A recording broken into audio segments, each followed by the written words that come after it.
Buenas noches a todas y todos. Mi nombre es Adriana Scaletti y soy subdirectora del Instituto Ribagüero. Antes de empezar, quiero recordarles el pedido de que por favor mantengan sus micrófonos apagados y cualquier pregunta que tengan para nuestros expositores, por favor la planteen a través del chat.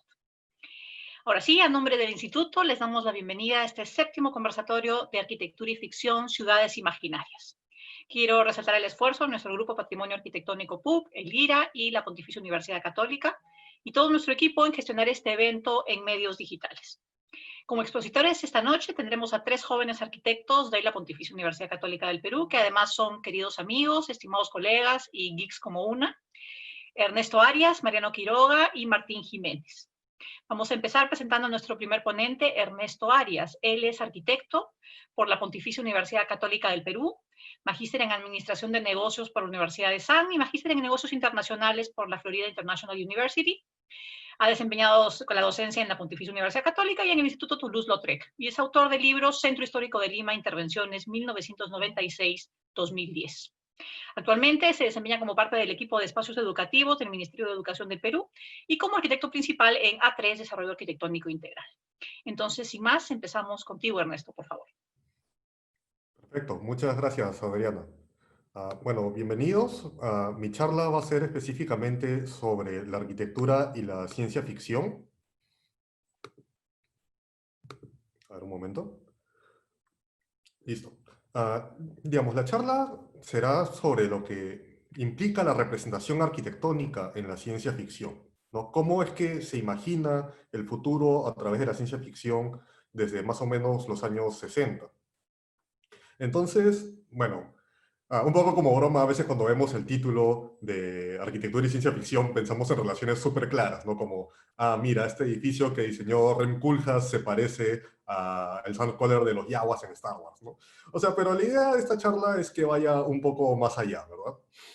Entonces, ¿cómo es lo que nosotros entendemos la ciencia ficción?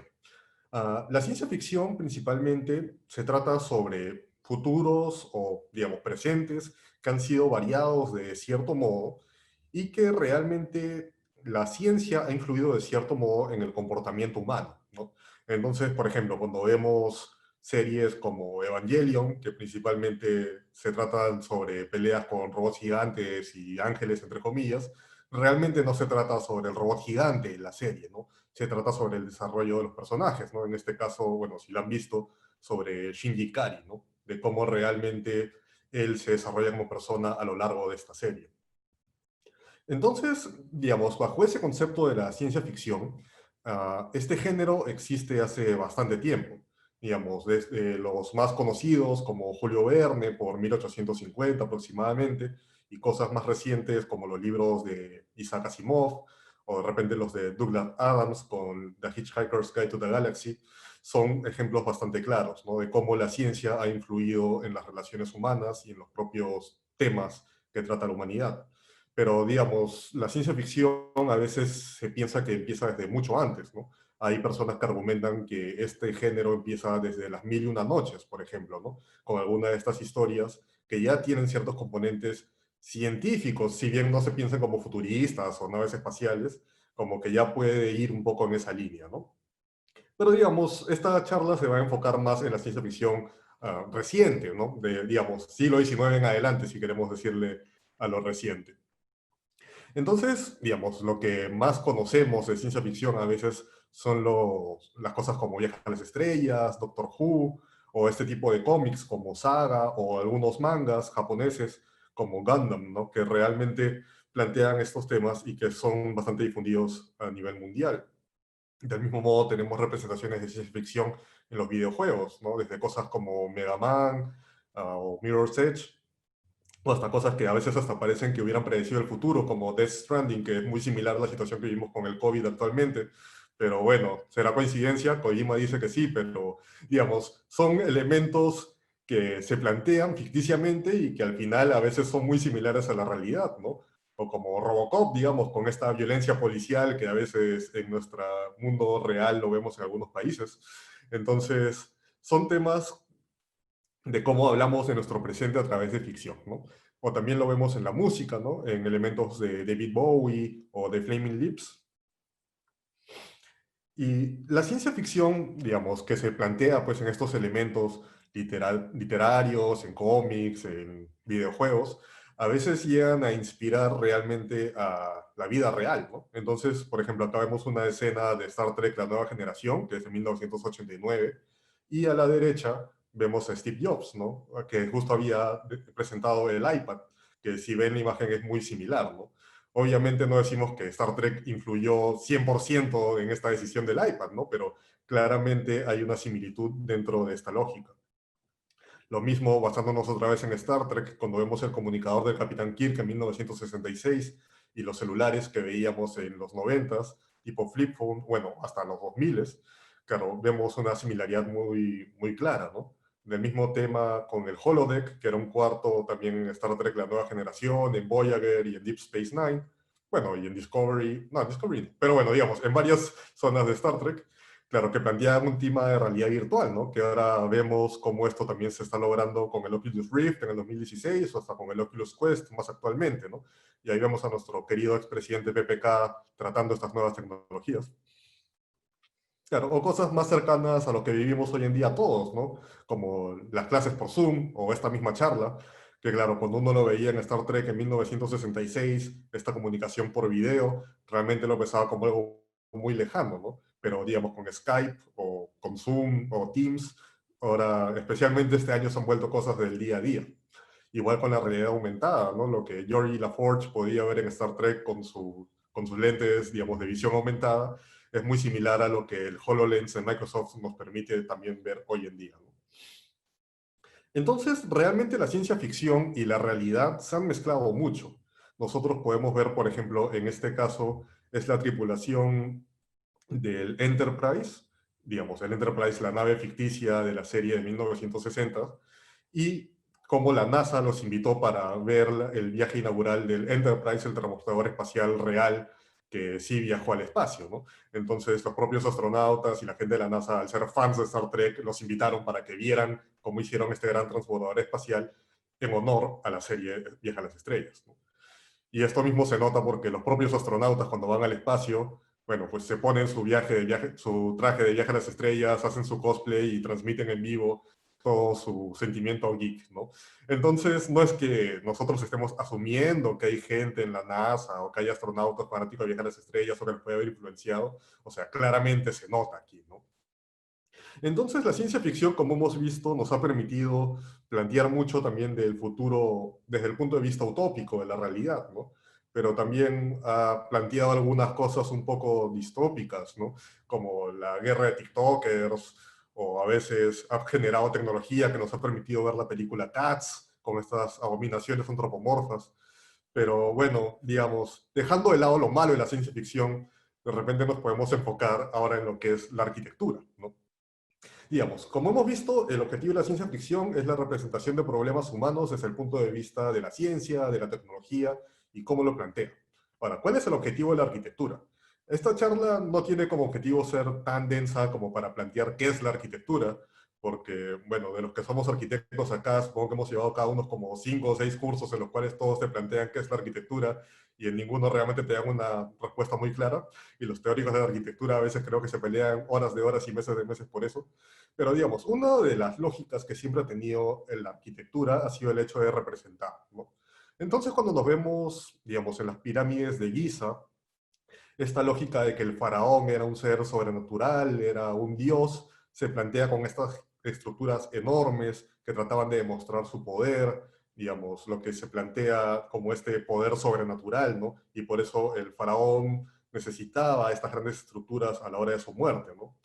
Igual con, digamos, Santa Sofía de Constantinopla, ¿no? Este gran homenaje a Dios, ¿no? Con estas estructuras que básicamente desafían lo que se podía lograr en esta época, todo por, digamos, honrar al Todopoderoso. Y ya después, cuando empezamos a ver ya elementos como los palacios, el Palacio de Versalles, que realmente tiene una dimensión y una escala que no corresponde con una vivienda regular. Realmente alguien necesita como 200 habitaciones en una vivienda, por más que seas un rey, probablemente no. ¿Por qué harías una arquitectura tan enorme? Es simplemente con las ganas de mostrar tu poder, digamos, demostrar el poderío no solo tuyo, sino de tu país, y también a través de la arquitectura es que se ha planteado esto, ¿no? Entonces, hasta el siglo XVII principalmente, bueno, siglo XVI realmente, la arquitectura siempre tenía esta lógica de representar el poder, sea divino o sea de los reyes, de los príncipes, y por eso siempre la arquitectura que vemos actualmente, o sea, la que se ha mantenido en el tiempo, normalmente no es de vivienda de personas comunes, ¿no? Siempre es esta gran arquitectura religiosa o política. Recién a partir del siglo XVI, como que empieza a aparecer estas nuevas clases sociales un poco más adineradas, que ellos mismos empiezan a plantear sus propios palacios, ¿no? Su arquitectura representativa. Entonces, por ejemplo, el Palacio Farnese es uno de los primeros ejemplos de este tipo de palacios con la idea de demostrar poder de personas ya individuales. Y del mismo modo, bueno, ya con el pasar del tiempo se empieza a perder un poco esta lógica de la representación en algunos casos. Y por ejemplo, vemos acá a nuestro gran amigo Le Corbusier, del que tanto hablamos en el siglo XX, donde, bueno, Le Corbusier ya empieza a plantear un poco que la forma de la arquitectura debe seguir a la función, que claro, ya pierde un poco de este tema de la representación directamente, pero también, por ejemplo, en 1997 empezamos a ver este tipo de elementos como el basket building, que, bueno, que intenta representar claramente una canasta. Ahora, ¿por qué intenta representar esto? Bueno, puede ser un tema ya postmodernista, no necesariamente el poder de una compañía como la de Longaberg, pero bueno, es lo que vemos hoy en día, ¿no? Pero digamos, lo que no se puede negar es que la arquitectura, especialmente la que tiene un carácter más monumental y perdurable, siempre ha tenido la intención de representar algo. Entonces, nosotros podemos ver, por ejemplo, cómo se representa la ciudad de Nueva York en 1955, ¿no? A la izquierda vemos una foto de Dave Jelinas, que claramente trata de representar la vida en la ciudad, cómo se vivía en el día a día actualmente, y a la derecha vemos una fotografía de James Dean caminando en Nueva York.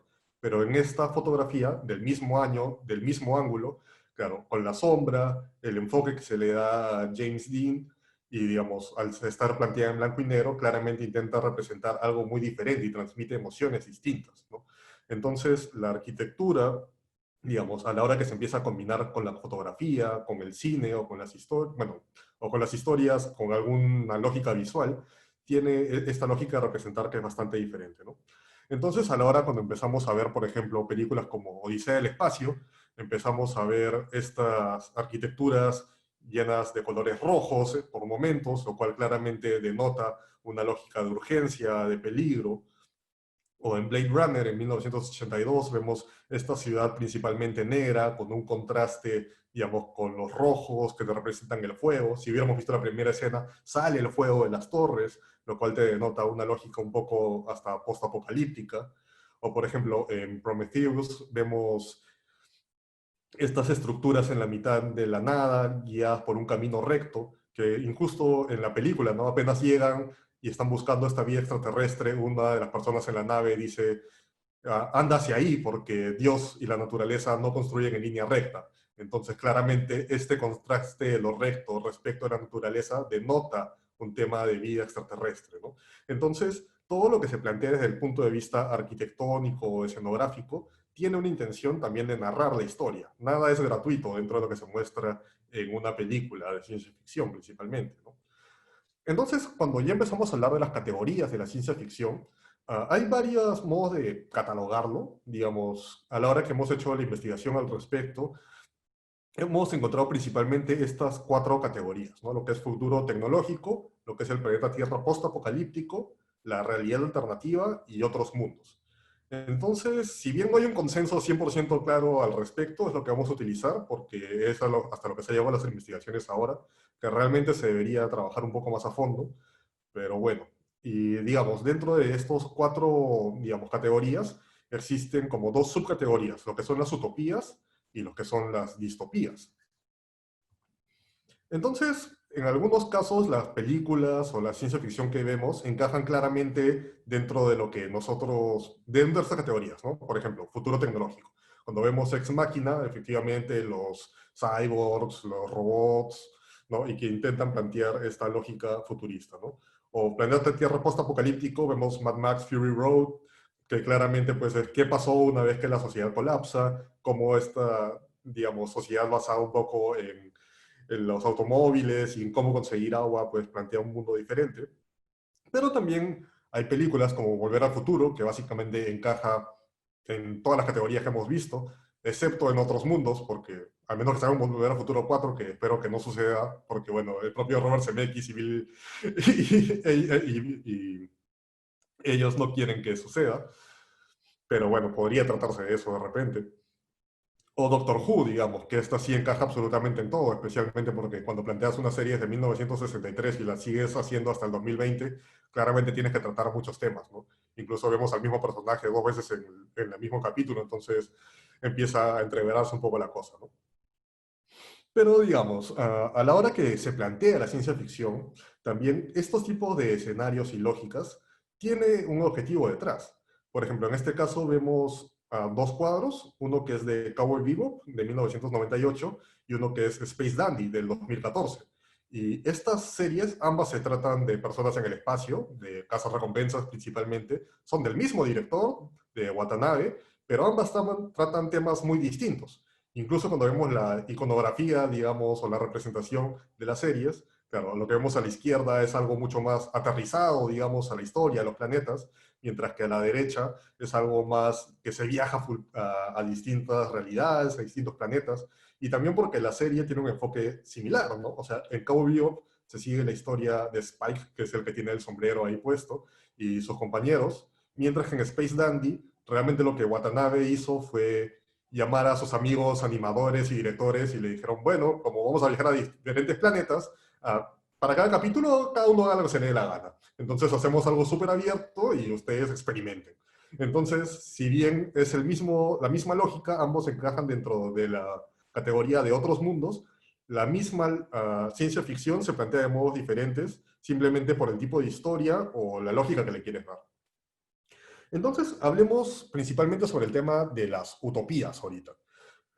Y para esto vamos a utilizar a Star Trek, ¿no? Star Trek, como les comenté ya hace un rato, empieza en 1966 y con una de estas fotos, con esta tripulación, ¿no? La lógica de Gene Roddenberry, el creador de Star Trek, tenía esta idea utópica de que algún día la humanidad se iba a unir, se iba a dejar de lado el racismo y todos íbamos a trabajar juntos como iguales. Entonces, en esta tripulación, por primera vez en televisión, vemos a personas, digamos, afroamericanas, a rusos, a asiáticos, a personas caucásicas, todos juntos trabajando sin ningún problema. Y en Star Trek también es la primera vez que vemos un beso entre una persona, digamos, blanca y una persona de color, que actualmente nosotros podemos entenderlo, bueno, como que eso lo vemos todos los días. Pero créeme que en los 60 no era algo así, lo cual fue un gran escándalo, ¿no? Entonces, también la propia Star Trek, al plantear este futuro utópico, nos empieza a hacer pensar cómo debería ser nuestra sociedad actual. Y a la hora que, digamos, Star Trek plantea este futuro, también lo tiene que hacer desde lo que conoce. Entonces, ¿qué tipo de naves existían en el 66? O sea, recordemos que el hombre llega a la Luna en el 69, entonces las naves espaciales no es como que estaban muy desarrolladas, recién había unos primeros experimentos en la carrera entre los rusos y los estadounidenses, entonces principalmente se basan en lo que son los submarinos, o sea, porque es el tipo de arquitectura que conocen. Entonces vemos estos espacios cerrados, sin ventanas, porque es el tipo de exploración más extraña que se conocía, digamos, en los 60. Y también esta lógica empieza a cambiar poco a poco, digamos. Ya en 1989, con Star Trek La Nueva Generación, cuando se empiezan estas utopías y empiezan a aparecer temas más sobre la ecología, la naturaleza, que de repente no era un tema que se hablaba tanto en los 60, pero que poco a poco nos empezamos a dar cuenta conforme fuimos malogrando nuestro planeta con la contaminación, de que realmente era un tema que deberíamos empezar a abordar. Y ahora que hemos avanzado hasta los 2020, por ejemplo, esta es una escena de Star Trek Picard. Esto supuestamente es la base de Starfleet, ¿no? Y se plantea esta arquitectura blanca, como de oficina, con plantas abiertas, que es lo que últimamente se ve como que es a lo que deberíamos aspirar. Y si bien esto no es un ejemplo de Star Trek, ¿qué más nos hace pensar en esto que Good Omens, ¿no? Que esta es una serie de la batalla entre el cielo y el infierno, y el cielo representado como una gran oficina blanca de planta abierta, ¿no? Entonces, estas arquitecturas blancas es lo que digamos, en los últimos años se está planteando como el utópico. ¿Qué realmente tiene detrás? No estoy tan seguro, pero es como se está representando lo bueno, lo futurista. Y esto se puede ver claramente cómo va variando conforme pasa el tiempo, ¿no? Desde 1966, con el primer puente, digamos, de Star Trek, y cómo en los 90s se empieza a plantear esta lógica ya de un tema más natural, empieza a aparecer madera dentro del puente. En Voyager, en los 95, empieza a aparecer un tema más defensivo, que, bueno, digamos, también en Deep Space Nine empezamos a ver los temas ya con el ataque a las Torres Gemelas, por ejemplo, ¿no? Vemos ya cosas más de combate, un poco más cerradas, oscuras, y luego en el 2009 ya empezamos a ver otra vez esta luminosidad, el blanco predominante, ¿no? Lo que nos lleva a este futuro novedoso. Y ahora, digamos, yéndonos hacia el otro lado, vamos al tema de las distopías. Entonces, para eso vamos a hablar un poco de Star Wars, ¿no? Porque siempre una charla de ciencia ficción no puede suceder sin una comparación entre Star Trek y Star Wars. Entonces, Star Wars se plantea una lógica completamente distinta, ¿no? Si empezamos a ver la trilogía original de Star Wars, la que plantea George Lucas en 1977 en adelante, es sobre la caída del gran pasado de los Jedi, cómo cae la República y el Imperio empieza a dominar toda esta nueva parte de la galaxia, pero de un modo malévolo, terrible, ¿no? Entonces la arquitectura obviamente se va a plantear para reflejar algo así. Se plantean puras arquitecturas sucias, antiguas, viejas, hostiles. En este caso vemos el palacio de Jabba the Hutt, en el Retorno del Jedi, donde claramente es una arquitectura cerrada, antigua, que te plantea hostilidad, ¿no?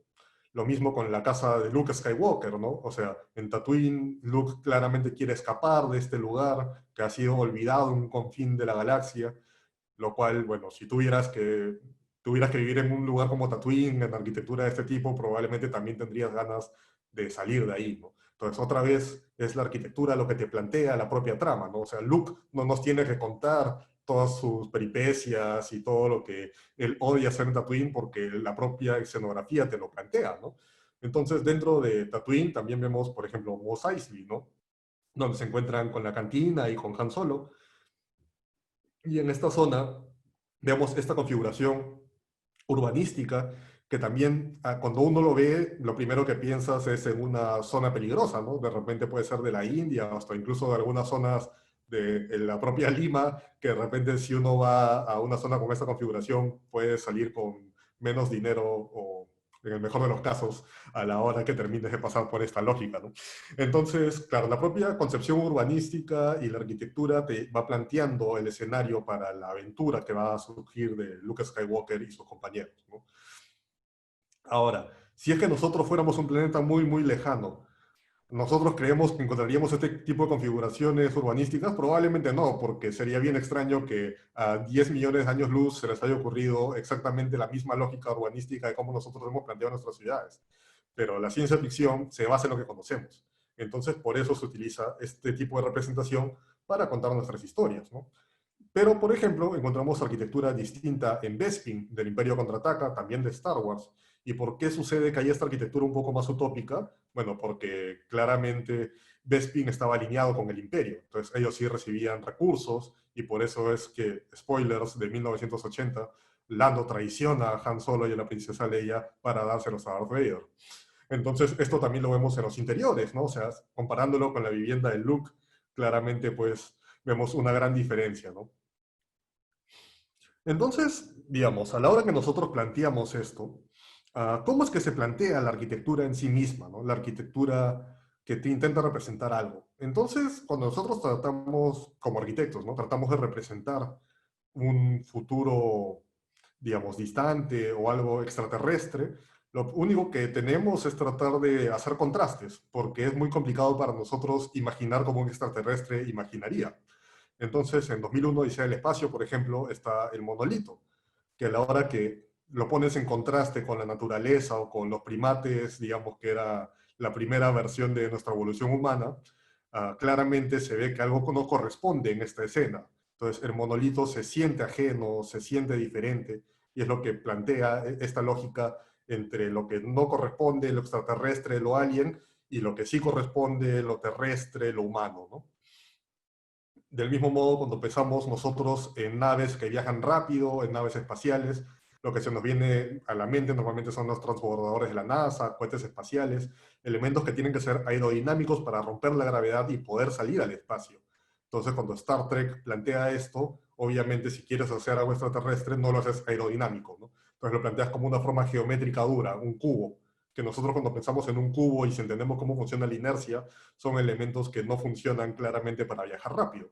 Efectivamente, en el espacio no hay fricción, con lo cual no habría mayor problema, pero si nosotros como humanos planteáramos un cubo de estas dimensiones actualmente para mandarlo al espacio, para romper la gravedad, sería bastante complejo. Lo mismo sucede con la Estrella de la Muerte, ¿no? Otra vez el enfrentamiento entre Star Trek y Star Wars. Star Trek plantea un cubo gigante, Star Wars plantea una esfera gigante. Pero es la misma lógica, ¿no? Es un elemento, una figura geométrica completa, no muy aerodinámica, que no podía romper fácilmente la gravedad a la cual estamos sometidos en la Tierra, pero que viaja por el espacio a grandes velocidades, ¿no? Y a la hora que planteamos, digamos, el tema ya del poder, otra vez como vimos en los palacios, como vimos en las iglesias o en las pirámides, como nosotros, digamos, representamos el poder con la arquitectura, pues con el tamaño, ¿no?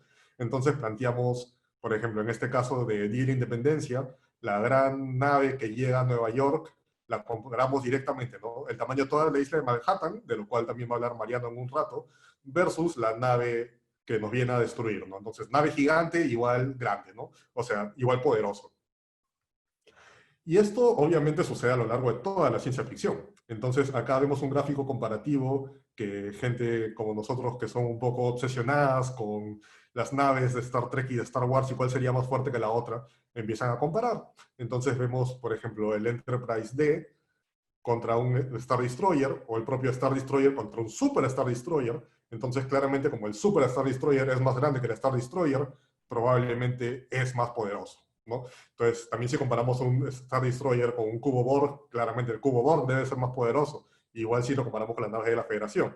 Entonces, siempre es un tema de tamaño. O sea, realmente los extraterrestres necesitarían unas naves tan enormes para ganarnos. De repente, no, podrían tener una tecnología que con un rayo chiquititito nos destruiría a todos, pero nosotros como humanos, a la hora que lo vemos representados en la ciencia ficción, no nos quedaría muy claro, ¿no? Entonces, esto también lo vemos, por ejemplo, en los robots gigantes, ¿no? En este caso, bueno, en Odaiba, en Tokio, hicieron un Gundam gigante, donde podemos ver claramente la escala. Entonces, un robot gigante claramente le puede vencer a cualquier humano en una batalla, tiene sentido. Y también puede pelear, pues, contra los monstruos que nos van a invadir. Entonces, por eso, en la historia de Japón, siempre hemos tenido esta gran lógica de los grandes robots gigantes, que luego también empezaron a aparecer en América, ¿no? Pero mientras más grande, más poderoso. Entonces, cuando ya empezamos a ver, digamos, un gráfico más grande de robots gigantes, empezamos a ver cosas ya que empiezan a parecer graciosas, ¿no? Cuando uno ve a Optimus Prime, por ejemplo, está por acá, los chiquititos, no sé si ven la flecha, pero bueno, está en el número 15. Y luego cuando empezamos a ver ya el Megazord, o a Godzilla, o al Evangelion 01, empiezan a crecer, ¿no? O sea, cada uno es más poderoso. Y claro, si Godzilla anterior era poderoso, o sea, Super Godzilla y Mega Godzilla son más poderosos porque son más grandes que el Godzilla, entonces claramente algo está pasando, ¿no? Y luego, ¿qué Transformer le puede ganar a Optimus Prime y a Megatron? Bueno, Metroplex, porque es más grande, es el tamaño de una ciudad completa. Y luego pasamos ya a Unicron, que es el tamaño de un planeta completo, ¿no? Entonces obviamente es más grande que Metroplex. Y cuando empezamos a ver cosas, digamos, ya un poco más irracionales, podemos llegar al mundo de Gurren Lagann, donde los robots empiezan midiendo 1,50 m aproximadamente, ¿no? Si vemos a Lagann, pero luego cuando empiezan a crecer llegan hasta el tamaño de 52.000 millones de años luz de altura, ¿no? Y se empiezan a tirar galaxias entre sí, lo cual claramente ya no tiene un sentido lógico de tamaño, ¿no? Simplemente el tamaño intenta representar poder, o sea, simplemente imaginar que pudiera haber un robot de 52.000 millones de años luz de tamaño ya escapa de nuestra comprensión. Entonces, va por esa lógica que la ciencia ficción intenta representar los tamaños, ¿no? Simplemente por un tema de poder. Pero esto, como siempre, hablamos, hay una relación clara entre la ciencia ficción y la realidad. ¿Cómo es que nosotros representamos el poder actualmente en la arquitectura? También con el tamaño. Entonces, por esto siempre vemos estos gráficos comparativos de los grandes edificios que se han construido a lo largo de la historia, cuando se construye el Empire State, el Rockefeller Center, las Torres Gemelas, siempre plantear algo más grande, y le ponían estas grandes torres y antenas en la parte superior solo para poder decir, Nueva York tiene la mayor cantidad de edificios altos en el mundo, ¿no? Y luego empiezan a aparecer en Dubái y empiezan a aparecer en todos lados, ¿no? Entonces, cuando empezamos a ver incluso los proyectos que se están planteando hacia futuro, ¿no? En Japón, por ejemplo, el Exit, que mide 4 kilómetros de altura, que hace parecer la Casa de los Pitufos al Burj Khalifa que vemos en Dubái, ¿no? Entonces, realmente necesitamos un edificio de 4 kilómetros de altura para vivir. Bueno, no creo que la densidad de Tokio llegue a ese nivel actualmente, ¿no? Pero claramente es para demostrar también el poder de ingeniería, de arquitectura y del propio Japón como país, ¿no? Entonces, para seguir hablando de este tema del tamaño, creo que no hay nada mejor que Supercampeones, ¿no? Que si bien intenta hacer fútbol, bueno, yo creo que hasta o sea, esto encaja dentro de la ficción de todos modos, ¿no? Porque a la hora que nos ponemos a hacer algunos cálculos, ¿cuánto es lo que realmente mide una cancha de fútbol, ¿no? O sea, una cancha de fútbol FIFA, dependiendo de la categoría, puede medir como un mínimo de 90 metros de largo y un máximo de 120 metros de largo, y digamos, un arco, una pelota, tienen unas dimensiones claras, ¿no? Pero cuando nosotros vemos supercampeones, realmente eso no sucede, ¿no? Entonces, también habiendo hecho una investigación extensa de cuánto realmente podría medir la cancha de supercampeones, llegamos a esta conclusión, que haciendo un promedio de los capítulos y lo que demoraba anotar un gol, la cancha de supercampeones estándar mide aproximadamente 18 kilómetros de largo. Y los jugadores tienen una velocidad máxima de 150 kilómetros por hora a la hora de correr, de acuerdo a la perspectiva que ellos utilizan. Entonces, considerando que la velocidad máxima de Usain Bolt, que probablemente tenga el récord mundial de 100 metros planos por mucho tiempo, llega como a 60 kilómetros por hora, que unos chicos de primaria pueden correr a 150 kilómetros por hora es poco probable, ¿no? Entonces, lo que el mismo creador de Captain Tsubasa de Supercampeones plantea, o sea, dijo en una cita cuando le preguntaron esto, era que realmente lo que pasa es que el jugador va corriendo, pero él está pensando al mismo tiempo. Y lo que ocurre con el jugador, y lo mismo sucede con el jugador que defiende. Entonces, no solo se trata de explicar lo que está ocurriendo en el campo, sino también explicábamos todo el mundo interior de los personajes. Y esa parte, claro, ocupó un tiempo y hay que hacer la gráfica. Y por eso quizá es que el campo parecía tan largo. Claro, entonces cuando Oliver antes de patear para meter el gol, 3 capítulos pensaba sobre su vida, pero seguía corriendo, bueno, claramente era porque necesitaban tiempo para plantear esta parte de la historia, ¿no? Entonces al final los elementos tienen la medida que uno requiere, ¿no? Entonces, digamos, Godzilla en este caso, cuando recibió la nacionalidad japonesa en el 2016, bueno, tenía el tamaño de una persona normal, porque necesitábamos que Godzilla fuera de ese tamaño. O de repente las personas se volvieron gigantes, pero es menos probable, ¿no? Entonces, ¿por qué es que se puede plantear todo esto? Realmente es porque nuestro cerebro llena los vacíos. O sea, a la hora que vemos Supercampeones, a la hora que vemos Star Wars, Star Trek, nosotros no necesitamos entender las dimensiones, no necesitamos realmente plantear todo esto, sino que queda claro en este caso, ¿no? O sea, en este caso, por ejemplo, vemos un triángulo, vemos círculos que realmente no están ahí. Entonces, cuando vemos en temas de, por ejemplo, videojuegos, vemos castillos que claramente no corresponden a la planta, pero no nos ponemos a pensar un poco en eso, ¿no? O sea, simplemente cómo se ve por afuera representa el castillo, ¿no? Igual en, digamos, en el Super Mario Bros. De Nintendo, cuando vemos esta imagen pensamos en un castillo, por más que no signifique claramente eso.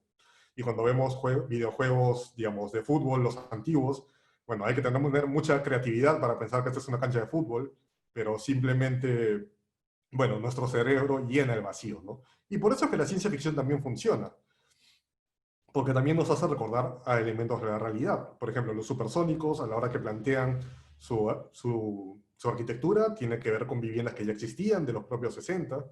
Igual en este caso, ¿no? La vivienda de campo de los supersónicos también corresponde a una vivienda de campo existente en el mundo real. O la silla del Capitán Kirk se basa mucho en los diseños de Eero Saarinen.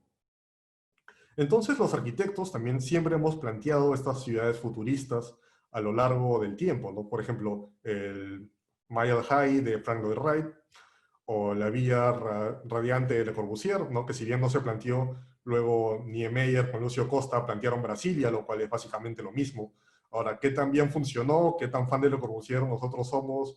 Y decir que en Brasilia funciona bien, bueno, es algo que ya la historia poco a poco lo irá definiendo, ¿no? Pero igual es importante que nosotros siempre imaginemos el futuro, planteemos cosas novedosas, porque es lo que nos plantea avanzar.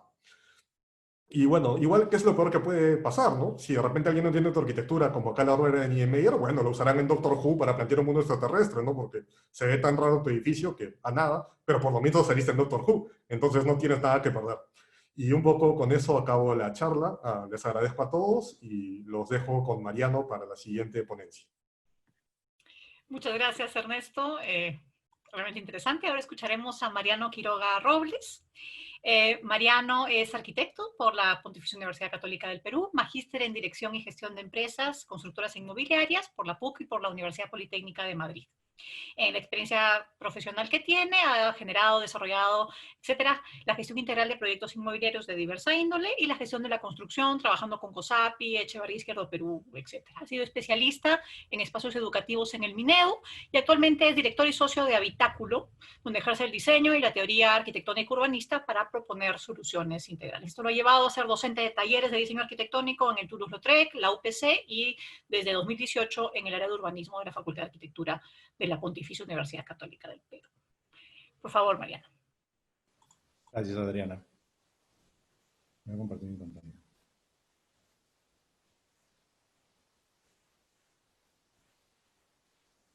Bueno, yo voy a hablarles en esta ocasión sobre una especie de elaboración del caso de Nueva York a través de la ficción. Voy a empezar quizás yéndome, como hemos visto con Ernesto, un poco más atrás, ¿no? ¿De dónde viene todo este rollo de la ficción? Desde casi los orígenes de la humanidad, nosotros hemos venido registrando las cosas que nos pasaban y también especulando en cosas que podrían pasarnos. Tanto así que conforme la arquitectura fue apareciendo en la Tierra y empezamos a tener esa relación de poder que ya Ernesto nos ha explicado, empezamos a especular sobre cuáles son las cosas que pueden suceder, sobre la divinidad, sobre quiénes somos, sobre si somos hombres, sobre si somos dioses, y esto se empieza a ver pues en la construcción de nuestras ciudades, al punto en que estos elementos de ficción se cruzan con la realidad y en ciudades contemporáneas, como en este caso, en esta imagen vemos el Times Square de Nueva York, esta ficción, ¿no? Es parte de la publicidad, vemos La Dama y el Vagabundo, Frozen, Beetlejuice, y todos convivimos felices como si no pasara nada raro. Siempre esto fue así. Si nos ponemos a pensar un poquito y lo vemos desde un lado un poco más filosófico, específicamente un poco más kantiano, podríamos pensar en que nos basamos en 3 preguntas básicas para poder entendernos a nosotros mismos. ¿Qué puedo saber? ¿O de dónde venimos? Que entraría a ver o hablar de la metafísica y la esencia de las cosas. En este caso estamos viendo los Picapiedras, que podría entrar su ciudad para tratar de entender cómo eran las ciudades en ese momento de nuestra historia. O en este caso el santuario submarino de Poseidón, que cargaba el mar Mediterráneo y los 7 océanos y donde peleaban los caballeros del Zodiaco, y que podría caber entre la pregunta de qué me cabe esperar o cuáles son mis límites y qué hay más allá de lo que conozco, ¿no? Que ya habla de lo divino y la religión, como veíamos hace un rato. Avanzando un poco más, podemos entrar a los casos de los superhéroes contemporáneos de los cómics, donde empezamos a hablar del qué debo hacer o quién quiero ser, cómo me construyo, y entramos a la moral y la ética. ¿Todo esto para qué? Para poder entendernos quiénes somos, quién es el hombre, qué es el ser humano, cómo nos construimos como personas, que podría entrar en un campo antropológico, y como consecuencia, esto lo planteo ya yo, qué es la ciudad, qué es un territorio y cómo lo habitamos, que podríamos tocarlo desde la arquitectura y el urbanismo. Acá una alerta de spoilers, porque voy a empezar a hablar de varias cosas que de repente algunos de ustedes no saben. Rem Koolhaas, un arquitecto y urbanista holandés, planteó a finales de los 70 un manifiesto que se llama Delirios New York, del cual un poco yo tomo prestado el nombre, y que habla pues de esta cultura de la congestión, de la arquitectura de lo singular, de la tecnología de lo fantástico, y de cómo los edificios arquitectónicos, entre otras cosas, ayudaban o fomentaban la generación de las culturas de las personas. En la portada original vemos cómo el edificio Chrysler se acuesta con el Empire State y por ahí el Rockefeller Plaza trata de meterse, todos los demás edificios de Nueva York los están mirando por la ventana, su lámpara es la Estatua de la Libertad y su alfombra es el tejido urbano, ¿no? con el Times Square, el Central Park, digamos, algo súper bizarro. ¿Por qué Nueva York? ¿Por qué Nueva York es un caso de estudio tan interesante y qué tiene que ver Nueva York con la ficción? ¿Cuál es la construcción que tenemos nosotros de Nueva York, además de, no sé, la Estatua de la Libertad o el Central Park o el mismo Times Square que conversábamos hace un rato? Nueva York empieza siendo una isla, es una isla, y empieza siendo, o lo importante que tiene es que es un centro casi a nivel mundial, donde se mezcla un montón de gente. Empieza siendo una colonia holandesa, luego llegan los ingleses, los irlandeses, hasta que empieza, luego de muchos procesos, a tener la forma que conocemos actualmente. Al mismo tiempo, a finales de la década del 20, tenemos esta situación del crack, digamos, de la Gran Depresión, 1929, donde el American Way, digamos, el forma de vida americano se ve en peligro y empieza a haber estos movimientos sociales en donde los ciudadanos querían sentirse ciudadanos y no solamente gente de paso. Entonces vemos que hay una especie de momento en la historia de Estados Unidos, y específicamente de Nueva York, en donde la gente estaba necesitada de sentirse parte de. En este contexto aparece la mitología estadounidense a través de los cómics que nosotros conocemos. Entonces, luego con la Segunda Guerra Mundial, tratan de reforzar estas características y esta cultura de poder con cómics como Superman o Capitán América. Vemos portadas, por ejemplo, Superman peleándose con Hitler, o Capitán América en su primera portada metiéndole un puñete en la cara a Hitler también, donde trataban de reafirmarse ellos mismos como personas y tratar de reforzar esta identidad que venía bien golpeada por las situaciones anteriores mencionadas. Lo curioso de este caso es que Superman, por ejemplo, es también un inmigrante que viene de otro planeta y llega a la Tierra y trata, pues, además que cae justamente en Kansas, un sitio contraamericano o estadounidense, y trata, pues, de pasar, digamos, de mimetizarse con esta cultura y salvar al mundo, ¿no? Entonces, sus escritores, que eran inmigrantes o descendientes de judíos, tenían un montón también de conflictos y empezamos a ver cómo lo que pasa en la vida real traspasa los límites de la realidad y empieza a filtrarse o volverse ficción. Y empezamos también a recibir nosotros influencia de lo que pasa en la ficción al mundo real. Luego, al final de la Segunda Guerra Mundial, con la explosión de la bomba atómica, esto tendría otro tipo de implicancias, al punto que, por ejemplo, en la cultura perdedora, la japonesa, vamos a ver repetidamente estas imágenes de explosiones porque influenciaron mucho su cultura. Martín hablará de eso en un rato más a detalle. Pero en el lado ganador, digamos, ya no tenían cómo hacer que esos superhéroes tuvieran este carácter de estadounidenses, entonces empezaron a se vieron en la necesidad de ocuparse de situaciones más cotidianas. Entonces vemos a Superman ayudando en la cocina, o a Batman y Robin con Superman recolectando vegetales, y porque luego de la guerra ya no era políticamente correcto hablar de cosas violentas. Entonces se empezó a controlar lo que se publicaba, al punto que muchos de los superhéroes que estaban en esa época vigentes empezaron a desaparecer, o sus publicaciones dejaron de estar en circulación, o a literalmente estar congelados indefinidamente, como el Capitán América, ¿no?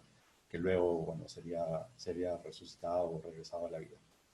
En este contexto, ya post guerra o bomba atómica, empiezan a aparecer otro tipo de influencias que hacen que aparezca una nueva generación de cómics y que ya tiene que ver con lo urbano, con la vida cotidiana, como por ejemplo Spider-Man, que es un estudiante de secundaria que a la vez tiene problemas de una persona real, digamos, y que es superhéroe, o los Cuatro Fantásticos, que son esos científicos que intentaron ir a la Luna a inicios de los 60 y que por algún tipo de radiación obtuvieron superpoderes. Y en esta época es que nos queda la gran lección de Spider-Man, de que con un gran poder nosotros tenemos una gran responsabilidad. Esto ha ido evolucionando entre la relación entre los personajes y la ciudad con el paso del tiempo, hasta el punto en que hemos empezado a ver cómo nuestra ciudad contemporánea, la ciudad que nosotros conocemos, empieza a ser atacada por monstruos, empieza a ser un campo de batalla de superhéroes, y bueno, esto se ve completamente evidenciado en los últimos 20 años con las películas de superhéroes, en donde estos personajes gráficos de los cómics pasan al cine o a la vida real, al carne y hueso, ¿no?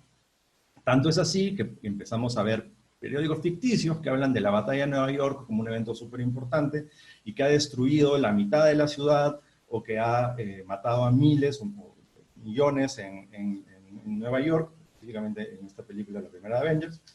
Y bueno, que tiene que ver además con todas las cosas que le ha pasado a Estados Unidos, ¿no? Me imagino que tiene algún tipo de paralelismo con lo que sucedió en el atentado de las Torres Gemelas, pero que si nos ponemos a analizar entre la realidad y la ficción, podemos darnos cuenta que de los 83.000 millones de dólares que costó reconstruir Nueva York en ese momento, la batalla de Nueva York, pues, es más del doble, ¿no? 160 millones, y comparándonos con nosotros, reconstruir las ciudades por el dominio costero solamente eran 9 milloncitos. Entonces, vemos que hay un tema también de escala y de relación del tamaño o lo que se gasta en las cosas con el impacto que queremos causar.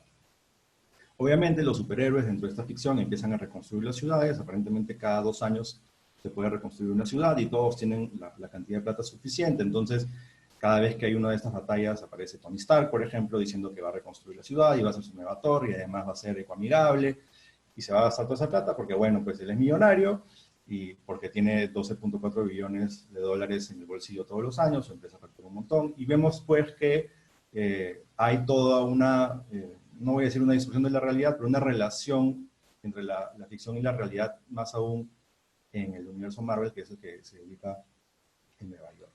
Y esto lo vemos también, porque si lo analizamos a nivel mundial y vemos un mapa del mundo y emplazamos a los personajes por origen y por zona de operación, nos damos cuenta que de los 5.000 personajes que existen o existían más o menos hasta el año pasado en la editorial, y una relación con la población en donde, digamos, donde hay casi 330 millones de habitantes en Estados Unidos, que es uno de los países más densos del mundo, habría cierta lógica en que la mayoría opere ahí. Entonces, dentro de Estados Unidos, vemos que Nueva York, al ser la ciudad más densa, mayor poblada, es la ciudad que aparentemente requeriría de tener mayor atención de estos superpersonajes y superhéroes. Ciertamente hay una intención también de generar representatividad con el paso del tiempo, y en algún momento hubo ese experimento de tratar de que cada uno de esos personajes tuviese como una identidad con alguno de los estados, pero bueno, aparecían cosas raras, como que por ejemplo el Capitán América no estaba en Nueva York, o Spider-Man era el Avenger de New Hampshire. Entonces, nada, o Thor era de Oklahoma. Pero lo importante es ver que de toda la demografía de personajes de Marvel, más de 3.000, casi 4.000 personajes operan o son originarios de Nueva York. Porque aparentemente todo el mundo quiere chambear en Nueva York. Entonces pasamos de tener esta gran depresión a una sobrepoblación de superhéroes. Yendo de nuevo al mapa, porque es importante ubicarnos físicamente, empiezan a aparecer edificios o lugares arquitectónicos relacionados con los barrios reales, que además algunos existen en la vida real, otros no tanto, y todos estos superhéroes empiezan a operar además por distrito. Entonces tenemos algunos que son de Long Island, como Iron Man, o el Capitán América, que es de Brooklyn, o el Hombre Araña, que es de Queens, pero luego sale de rato en rato a Manhattan, o algunos otros, como Daredevil, que opera en Hell's Kitchen, o Luke Cage, que es básicamente el superhéroe de Harlem.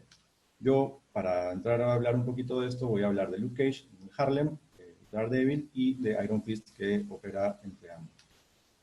Estos además tienen otra categoría distinta de los Avengers, son los Defenders, que tienen como una jerarquía más de ciudad, más a nivel barrial, y cuya formación ha ido cambiando con el paso del tiempo, hasta llegar a una más o menos conocida en la actualidad, que es la que incluye a estos tres, y a Jessica Jones, y que luego serían llevados con, opiniones encontradas a Netflix en una serie, en diversas series, que vamos a tener sus series y luego se juntaron, pero que tienen cierta relevancia para la identidad de la ciudad. Empezando por Daredevil, él, para los que no lo conocen, es un descendiente de irlandeses, huérfano de madre. Su papá era un boxeador fracasado, que además siempre estaba arreglando los encuentros de box con la mafia. En algún momento quiere recuperar su honor, entonces no acepta perder en una pelea, entonces la mafia lo manda a matar. Este chico Matt Murdock, además, porque siempre tiene que haber un trama de por medio para generar algún movimiento emocional en las personas y volverlas superhéroes, queda ciego en un accidente antes de que muera su madre, o su padre, perdón. Entonces empieza a desarrollar un superpoder donde sus sentidos el resto de sus sentidos se vuelven más sensibles, entonces cambia su percepción de la ciudad, ¿no? Es además abogado, entonces ahí está metáfora de la justicia ciega y de que de día soy abogado, pero de noche soy vigilante porque tengo que compensar las cosas que la ley del hombre no permite o no puede solucionar. Y además es extremadamente religioso, ¿no? Entonces, a partir de que Frank Miller toma toma las riendas, digamos, de la historia, empieza a haber un conflicto más humano, empieza a aterrizarse más humano y a tener una relación distinta en donde ya no será el chico bueno, pero empieza a tener una serie de conflictos religiosos más profundos, porque además de ser un irlandés súper religioso, se viste del demonio y sale a golpear a la gente y inclusive en algún momento mata a alguien, ¿no? Esto se ve reflejado también en su interacción con la ciudad, lo vemos colgado de la iglesia del Sagrado Corazón de Hell's Kitchen, encima de las gárgolas, empieza a tener como una connotación religiosa muy fuerte y su interacción con esta zona de la ciudad, que además se llama Hell's Kitchen, la cocina del infierno, lo hace tener una fuerte relación con su barrio. Esto se ve reflejado en un montón de historias a lo largo de las publicaciones. Incluso en algún momento descubre pues que su mamá, que supuestamente estaba muerta, era una monja o se había vuelto monja luego de abandonarlo y lo cuida cuando estuvo a punto de morir. Entonces, lo único que hace es exagerar más todo este drama que estábamos conversando. Esta construcción del personaje de Matt Murdock, que además es hipersensible, nos empieza a hablar, estos a finales de los 60, inicio de los 70, de algunas minorías que ya aparecían en la ciudad, ¿no? En este caso un discapacitado, un ciego que puede ser un superhéroe, y que además tiene otra forma de leer la ciudad, a través del sonido, entonces, o del tacto, pero básicamente del sonido, y desarrolla pues este sentido parecido al de los murciélagos, en donde toda la gráfica, toda la composición, toda la narrativa y toda su experiencia es a través de lo que escucha y de qué tanto puede o no escuchar, hasta el punto en que te puede escuchar el latido del corazón o qué tan agitado estás cuando respiras. Además, es una persona que está entrenado entre ninjas, entonces salta por los techos y se mueve por la ciudad a través de los techos. Y aquí es pues donde tiene esta otra perspectiva, esta otra lectura más aérea y menos peatonal de la ciudad, que también le da cierto carácter al personaje, ¿no? Entre los villanos tenemos, por ejemplo, al Kingpin, que es un mafioso, que es un delincuente que además tiene un montón de plata y que dependiendo de los medios puede ser, ha sido inclusive el alcalde, o es un empresario, o es un inmobiliario, que lo único que quiere es tumbarse los edificios antiguos y convertirlos en nuevos edificios para venderlos y volverse más millonario aún. Entonces ahí vemos cómo también esta relación o esta diferente forma de sentirse perteneciente a la ciudad se ve reflejado también en el conflicto entre el héroe y el villano. Este Hell's Kitchen actual, digamos, el barrio gourmet de Manhattan está sufriendo una gentrificación. De hecho, tiene ahora, se le conoce como Clinton, algunas zonas. Tiene estas imágenes, estas postales de la época en la que se creó Daredevil, en donde la ciudad o este pedazo de ciudad estaba completamente deprimido, estaba pobre, había un montón de delincuencia, sobre todo en la Nueva York de los 70, donde está esta iglesia del Sagrado Corazón de Jesús, o estos techos con los tendales, los tanques de agua, las escaleras de servicio hacia afuera para poder escapar de un incendio. Y esa es, pues, la ciudad de Daredevil, donde nadie más que los que vivían ahí querían entrar porque era un infierno, y donde él, pues, se la pasa saltando entre los techos. Y a pesar de que ninguna de las fuerzas del orden quiere entrar porque se mueren de miedo de lo que pasa ahí, él siempre va a sentir que es su casa y que es el lugar donde él se supone que debe de estar y siempre va a regresar. En paralelo, ya en los 70, en inicio de los 70, aparece Luke Cage, que viene con toda una onda de la cultura afroamericana o de los descendientes afroamericanos, que eran otra minoría que estaba ubicada, emplazada específicamente en el Harlem, y que empieza a tener pues una mayor participación a partir de los movimientos de derechos civiles en Estados Unidos, ¿no? Entonces, Luke Cage es este personaje que era un delincuente juvenil del Harlem y que uno de sus mejores amigos lo traiciona, entonces lo meten a la cárcel a pesar de que era inocente y empiezan a hacer experimentos, o 100% inocente, y empiezan a hacer experimentos con él para ver si podía volverse un nuevo Capitán América. Entonces se vuelve súper fuerte y a partir de eso decide regresar y cambiar las calles a puño limpio, ¿no? Y tratar de limpiar las calles del Harlem. Esto tiene que ver también con una época en donde estaba toda la cultura y el cine del blaxploitation, ¿no? Estaba Shaft, había un montón de películas, digamos, policiales o de detectives afroamericanos, que lo único que hicieron fue potenciar o, digamos, retroalimentar lo que pasaba en la realidad con lo que pasaba en la ficción. Además, a pesar de que Pantera Negra fue el primer superhéroe negro del mundo, de la cultura occidental, el marketing pues para Luke Cage, o Powerman, como se le llamaba al comienzo, era que él era el primer y el más importante, el más grande superhéroe negro o afroamericano de todos los tiempos, ¿no? Tenía otro look, un look más afro, ¿no? Que tenía más que ver con la ciudad o el pedazo de ciudad del que venía, que era el Harlem, que era otra zona, pues, deprimida, súper pobre, con altos problemas de prostitución, de drogas, y que tenía ciertos íconos o ciertos edificios que luego pasarían de ser elementos reales a ser elementos ficticios, como el Hell Seraphim, que queda más hacia Hell's Kitchen que hacia Harlem, pero digamos sirve de referencia para hacer una de las locaciones, y pasa de ser un cine donde daban películas pornográficas a, digamos, ser parte pues de esta ciudad y de este entorno que tiene que ver con la sexualización de las cosas, la prostitución y la delincuencia, y que luego, con el paso de los tiempos, iría volviéndose más decente hasta ser el cuartel de los Mighty Avengers en 2010, o momentáneamente en la época del 2010. De hecho, Luke Cage en los 80 vivía en el segundo piso, entonces también tenía cierta serie de conflictos. Pero es importante cómo esta identidad de la gente de Harlem, con Malcolm X, que es más relevante que Martin Luther King, inclusive para algunos grupos culturales, se mantiene y tiene toda esta onda de las culturas ahora ya latinas, afroamericanas, afrodescendientes, y de esta mistura de razas que tiene una propia tradición, una propia cultura, un propio colorido, hay una fuerte representación, una identificación con los colores, y que luego, pues, Luke Cage, ahora que es bacán y que es un Avenger, regresa inclusive con Spider-Man o con otros personajes más conocidos a quitarle las drogas a algunos niños, o a salvar a los niños, o ayudar a ser una buena persona y que no vayan por el camino de la delincuencia y de las drogas, ¿no? Que era algo que a él le preocupaba, y que donde te dice, pues, por ejemplo, acá con Spider-Man les quitan las drogas a los chicos, o que no pintaran en las paredes, cosas que no eran políticamente correctas en cierto momento, porque él va a estar ahí, porque él va a estar en el barrio, y porque él siempre va a estar presente en cualquiera de estas situaciones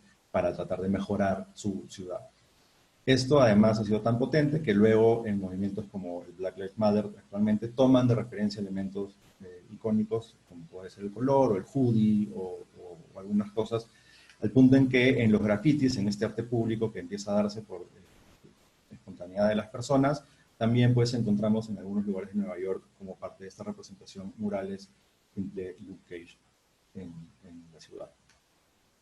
En esta estética de los 70, medio disco, toda pop, donde los colores eran muy importantes, aparece otro personaje, que es Iron Fist, y que tiene que ver, así como Luke Cage tenía que ver con la cultura afroamericana, Iron Fist tiene que ver con la tradición asiática. Entonces, así como Luke Cage tenía el Blaxploitation para retroalimentarse, Iron Fist tiene el Kung Fu, y por la época estaba justo...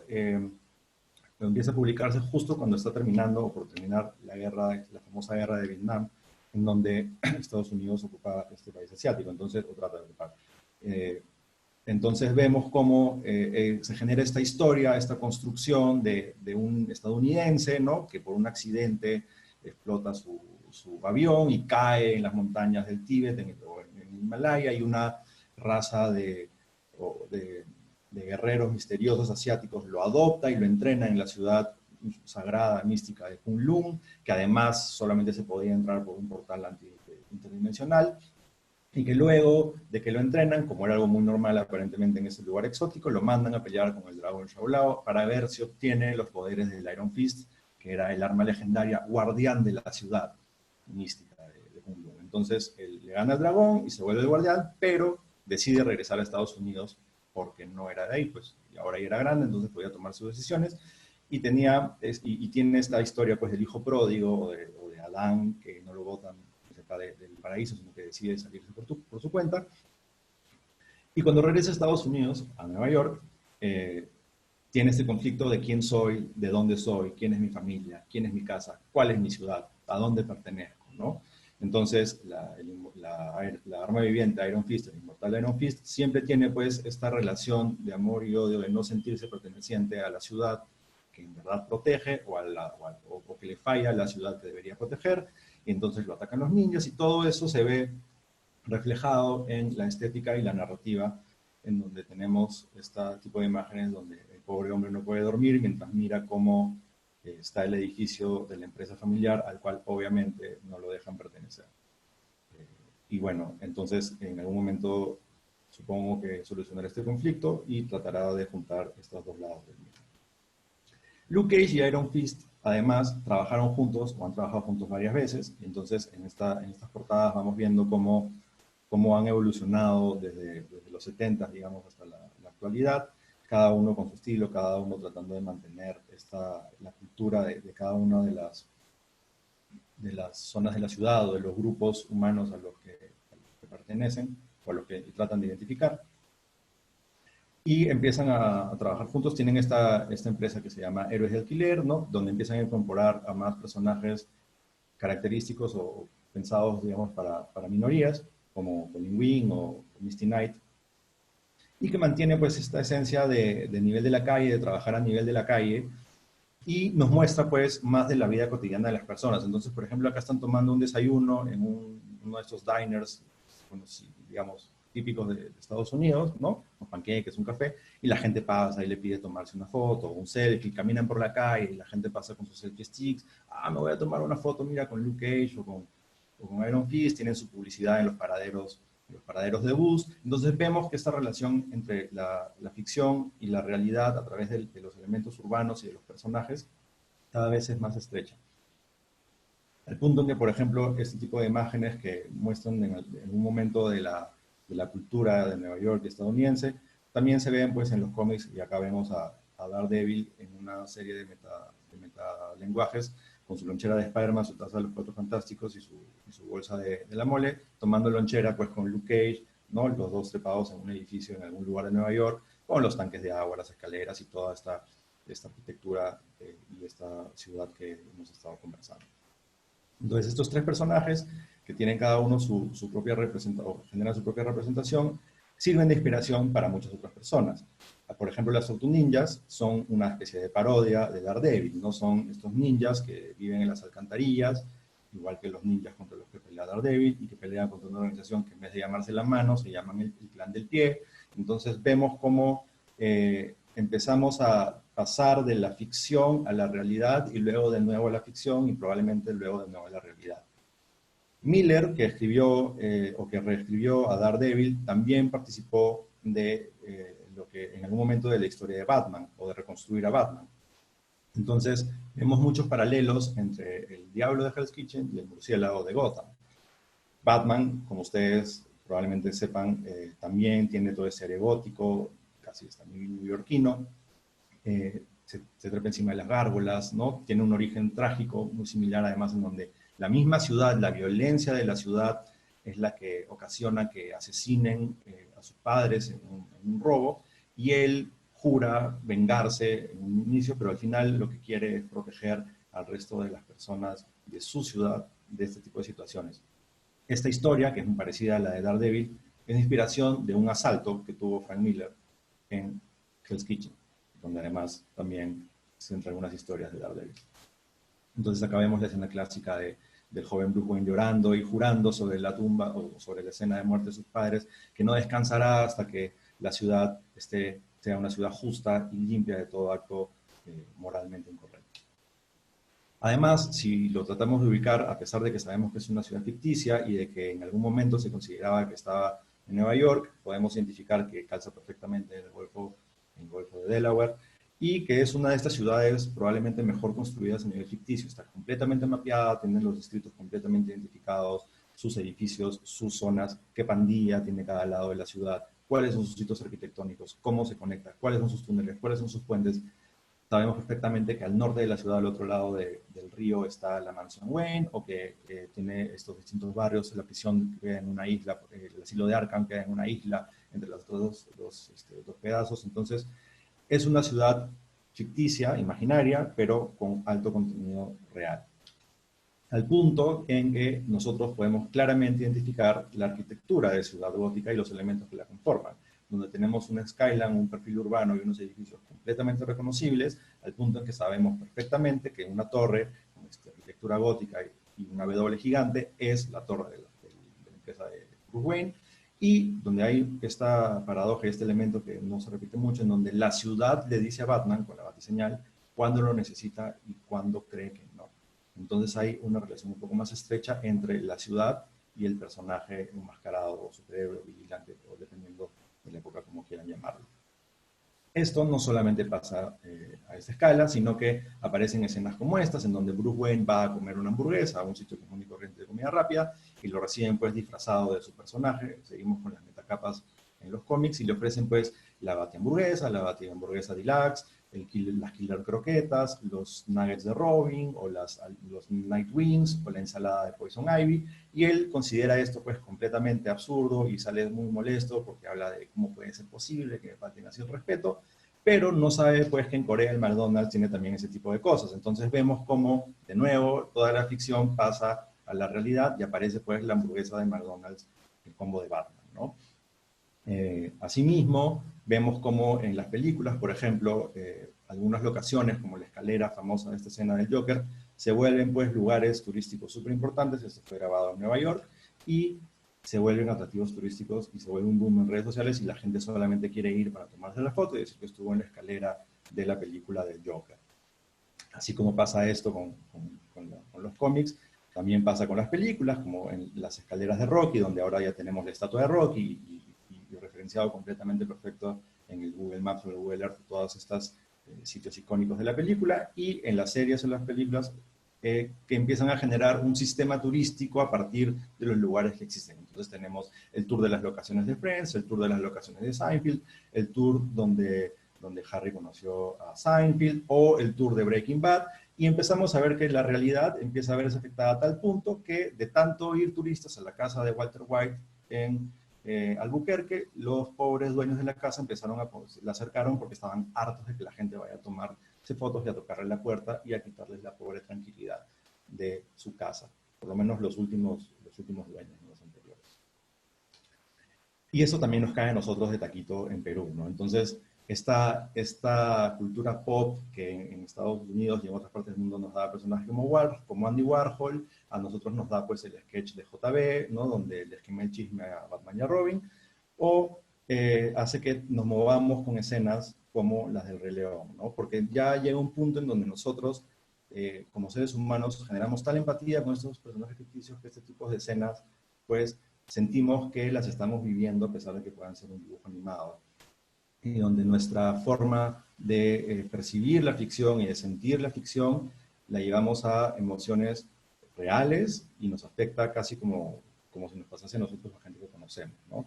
Entonces, de nuevo, cuando muere un superhéroe, como en este caso la muerte de Superman en los cómics de los 90, nos afecta, o cuando muere un personaje de cine que sale de un cómic, no sabemos o no tenemos claro qué está pasando, pero nos mueve y nos emociona de maneras incontrolables. Y porque al final, cuando los vemos en la vida real, aparentemente se les queda algo de esto, y vemos que también hacen obras de labor social y trabajan con niños y van a las clínicas, y por ejemplo acá vemos como Robert Downey Jr., que es Iron Man en la ficción, va y le consigue un brazo proteico a un chico que no tenía brazo, y hace pues que esta línea que supuestamente debería dividir la ficción de la realidad sea muy difusa. Cuando fallece un actor que representa a un personaje ficticio o un superhéroe, lo sintamos pues al punto en que creamos que ha fallecido, no sabemos si el personaje o la persona, y de que a pesar de que no los conozcamos, en la realidad nos afecte y aparezcan cosas hermosas como estos homenajes de niños que le hacen el funeral a Chadwick Boseman, Pantera Negra, que falleció la semana pasada, con sus juguetes y sus muñecos, llorando, sufriendo porque sienten la pérdida de un ser humano que los ayuda a construir su identidad y su realidad, y que nos hace regresar a estas preguntas que les decía al comienzo, porque todos en algún momento hemos querido ser probablemente un superhéroe, nos hemos sentido relacionados con un personaje ficticio, y nos hace querer entender quiénes somos, de dónde venimos, cómo vamos a reaccionar nosotros hacia nuestros límites, cómo vamos a construirnos, quiénes queremos ser, cómo vamos a habitar nuestra ciudad y cómo queremos que esta sea un mejor lugar para todos nosotros. Gracias. Muchas gracias, Mariano. Para finalizar, tenemos a Martín Jiménez y vamos a escucharlo ahora. Él es arquitecto por la Pontificia Universidad Católica del Perú. Su interés por el anime, que es el tema que hoy día va a mencionar, viene en realidad de antiguo, estudiando seriamente la relevancia de la relación entre la ciudad y la comunidad otaku ya desde 2012. Ha ejercido profesionalmente como adjunto en estudios como Procesos Urbanos de Arquitectura, con quienes participó en numerosos concursos, y actualmente se interesa por el diseño gráfico y el industrial en diseñando el diseño de mobiliario. Es miembro del grupo Patrimonio Arquitectónico PUC desde 2011 y ha presentado colecciones fotográficas de variado estilo y tema, entre ellas en el libro Miradas en el Aire de 2017. Martín, por favor.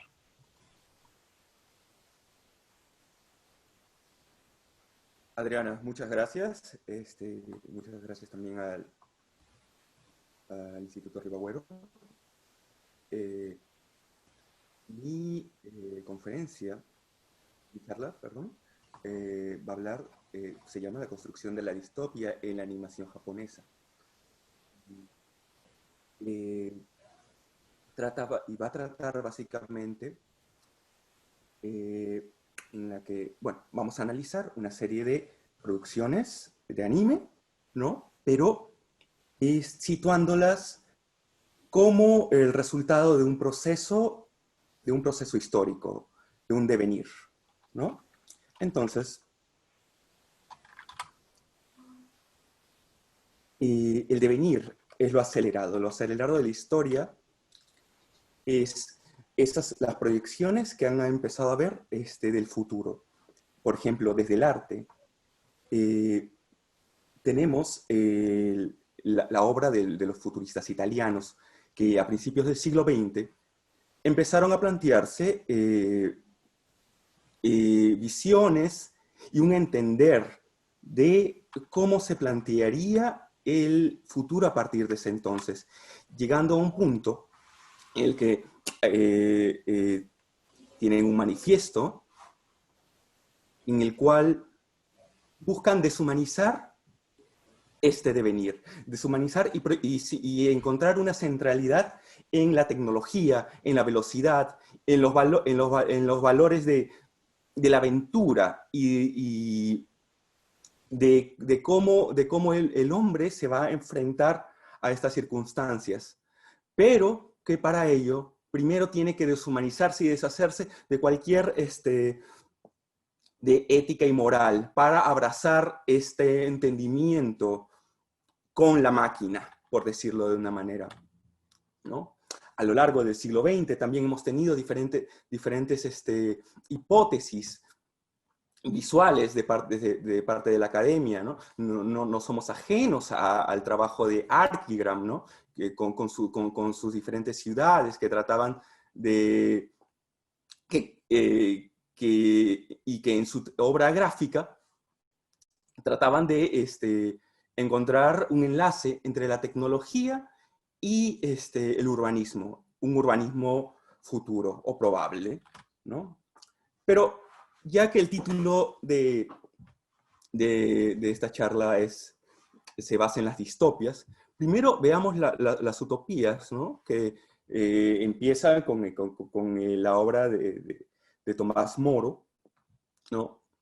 Pero más allá de lo utópico en sí, o sea, esa sociedad perfecta que vive en una isla, la primera mitad del libro en realidad es una crítica a la visión de ese entonces, ¿no? ¿Cuál era la cosmovisión europea en ese momento? Era un entender de la historia pesimista, si queremos llamarlo, ¿no? O escatológico, o sea, que se entiende para la muerte o hacia el fin, ¿no? O sea, esta obra de Pieter Bruegel, El triunfo de la muerte, nos lo deja clarísimo, ¿no? La peste, la guerra, eso era realmente la otra cara de la historia y por qué se plantea la utopía, como una negación de esto. Por otra parte, no podemos ser ajenos a la historia, ¿no? Y entonces, sucede que el filósofo Walter Benjamin, tras la Segunda Guerra Mundial, se dio cuenta de un hecho, ¿no? Al ver el Siegessäule, que es un monumento de la victoria de Prusia contra el Imperio Austrohúngaro, primero, el filósofo Walter Benjamin se dio cuenta de una cosa. La diosa Nike que él llamaría el ángel de la victoria, ¿no? Se posa sobre una columna que conmemora una victoria militar. Y a partir de esa victoria militar, Alemania, Rusia en ese momento, empieza a conmemorar todas sus demás victorias militares hasta la Segunda Guerra Mundial. De hecho, Hitler la modificó en su momento y los soviéticos destruyeron justamente las marcas que dejó el Tercer Reich en el Siegessäule. Pero resulta que el ángel de la historia siempre está por encima de las consecuencias de estos hechos históricos. La muerte, la destrucción, el paisaje ruinoso, no lo ve el ángel de la victoria.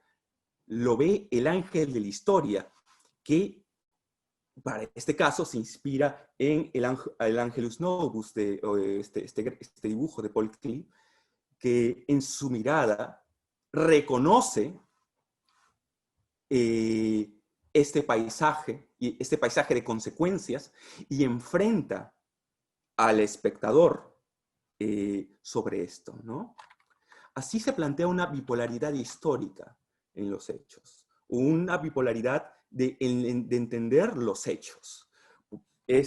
Por ejemplo, estas dos fotografías tomadas en diferentes momentos por Ron Habib, fotógrafo documental, durante la Guerra de los Balcanes, representan sucesos muy similares entendidos por diferentes actores. Por un lado, una pareja serbia se besa tras haber masacrado la ciudad, el pueblo de Vukovar, ¿no?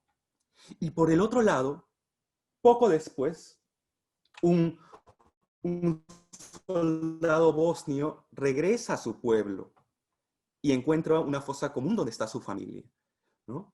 Así nos damos cuenta que las narraciones históricas o las formas de entender la historia pueden representarse desde dos puntos de vista muy diferentes, ¿no? La ficción no es ajena a ello. Y por este lado, la ficción de los victoriosos, la ficción del ángel de la victoria, el gran victorioso del siglo XX, es obviamente Estados Unidos, ¿no? Y su cine no podía ser ajeno a esto, ¿no? O sea, tenemos dos tipos de cine. El tipo de cine, por ejemplo, que se encarga de fortalecer la imagen del héroe americano o los valores norteamericanos, ¿no? La valentía, el arrojo, ¿no? Pero también existe la cinematografía del extraterrestre, del alien, ¿no? O, ya yendo más profundamente, la del invasor, que siempre va a ser alguien que no entendemos, o no entendemos su idioma o su ideología, ¿no? Así es como es la ficción de la victoria. Pero cuando de pronto la ficción se decide enfrentar a la visión de los derrotados, el filósofo Theodor Adorno, judío sobreviviente de la Segunda Guerra Mundial, nos lo deja claro. Después de Auschwitz, pensar en poesía es barbarie. Pero él no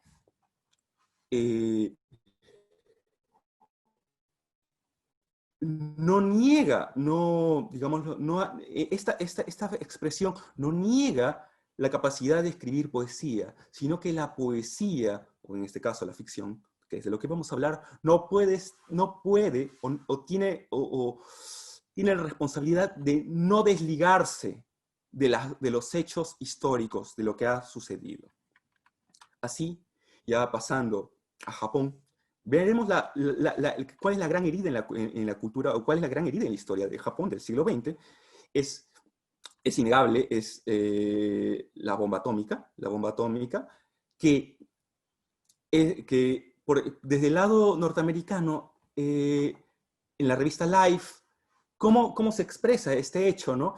Es Hiroshima borrada, Nagasaki destripada. Las fotografías expresan la capacidad de aniquilación, la capacidad de destrucción. No hay cuerpos en estas fotografías, ¿no? Más bien es una declaración de la capacidad armamentística norteamericana de ese momento.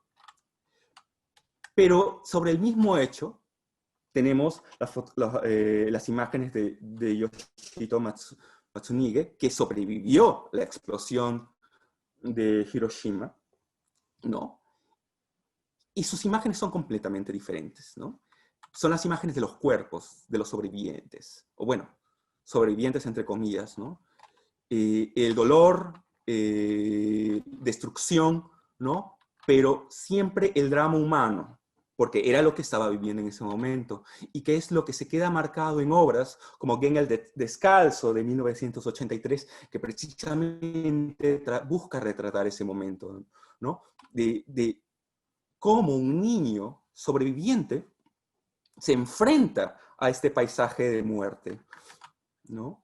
Pero también la película se permite describir el momento de la explosión desde el avión, desde el bombardero, ¿no? Y la muestra como un acto quirúrgico, un acto no inhumano, sino deshumanizado, ¿no? Es simplemente una explosión en un territorio que no entiende y que es ajeno a lo que realmente sucede, ¿no? A la muerte. Así, hacia el final de la película, Gen, nuestro personaje principal, se encuentra con su familia, felizmente, ¿no? Con su madre y su hermana. Y su madre le reclama a su hija recién nacida que no se olvide de esto, que esta es la guerra que mató a su familia, ¿no? Y busca forzar un entendimiento, o más bien trata de expresar la pérdida de esa inocencia. La pérdida de la inocencia que también se ve en la película de Isao Takahata, La tumba de las luciérnagas, que es la guerra vista a través de los ojos de los niños. Y narra este escape de la ciudad, cuando la ciudad se ha vuelto el lugar de muerte, el único lugar a donde ir es el campo, ¿no? Así que es la historia de estos dos hermanos, el hermano mayor que lleva a la hermanita a una cueva, ¿no? En el bosque, ¿no? Y trata de darle una vida feliz, ¿no? El bosque, el volver a la naturaleza, que esto es muy importante más adelante, es el intentar escapar de un paisaje de ciudad que ya se vuelve agresión. Sin embargo, el gran drama de esta película es que por más que trate, que la historia de estos dos hermanos traten de evitar la violencia, la muerte no deja de perseguirlos, ¿no? Así termina con los fantasmas de los dos hermanos mirando fijamente un skyline de un futuro, de un Japón moderno, ¿no? Enfrentándolo y quién sabe si cuestionando, si tal vez esta visión de modernidad y de progreso está cimentada sobre sus cuerpos, sobre sus muertes. Así, La ciudad contra los cuerpos. Quiero hablar de la obra de la película Akira de Katsuhiro Otomo de 1988, que la sitúa en Tokio, ¿no? Y lo primero que hace Katsuhiro Otomo en la película es destruirla, ¿no? Otra vez una gran explosión y la ubica y empieza la historia en el año 2019 con la reconstrucción de Tokio, que a primera vista pareciera de que ha sido exitosa, todo ha ido muy bien. Las torres denotan, bueno, es la identidad de una modernidad, ¿no? Pero resulta que Akira es una película de pandillas de motociclistas, que bebe mucho de este cine norteamericano, del cine norteamericano, de los rebeldes, de aquellos que están contra el status quo, ¿no? Entonces, la historia se centra en Tetsuya Kaneda y su pandilla de motociclistas que recorren la ciudad y que de pronto esta ciudad resulta ser el éxito de un capitalismo, ¿no? Está repleta de publicidad, las torres brillan, las luces tratan de demostrar un optimismo sobre la historia, ¿no? Que bien, el capitalismo ha ganado, pero cuando de pronto vemos los lugares que habita la juventud, o bueno, estos jóvenes de la pandilla de motociclistas, la ciudad se vuelve un lugar hostil. Por ejemplo, el gimnasio del colegio en realidad es una sala de interrogatorios de la policía. El colegio o cualquier lugar de entretenimiento ha sido abandonado. Entonces, la ciudad se vuelve, la expresión de la ciudad se vuelve la expresión de la violencia. Y la única forma que tienen ellos de responder a esta ciudad es, claro, con más violencia. ¿De qué otra forma podría ser? Porque resulta que les ha dado la espalda esta modernidad que en un principio era aparente, ¿no? Y esto queda todavía muchísimo más claro en la última parte de la película, donde el escenario se vuelve el Estadio Olímpico de Tokio, que pareciera que predijeron el futuro, ¿no? Se planteaba para el año 2020, este año, y al igual que en la película, se cancela, ¿no? ¿Por qué? Pero a lo que quiero llegar es, por un lado, ¿no? Aparece el Estadio Olímpico, que está muy bien, que es el éxito, ¿no? O sea, el éxito de la celebración, un éxito de la ciudad, ¿no? O sea, es una ciudad que se prepara para una olimpiada. Pero por otra parte, cuando destruyen una pared del estadio, se ve en el horizonte el cráter de la explosión. ¿Qué quiere decir esto? Que todo esto es una pantalla, que es una ciudad que nunca se recuperó de sus heridas, ¿no?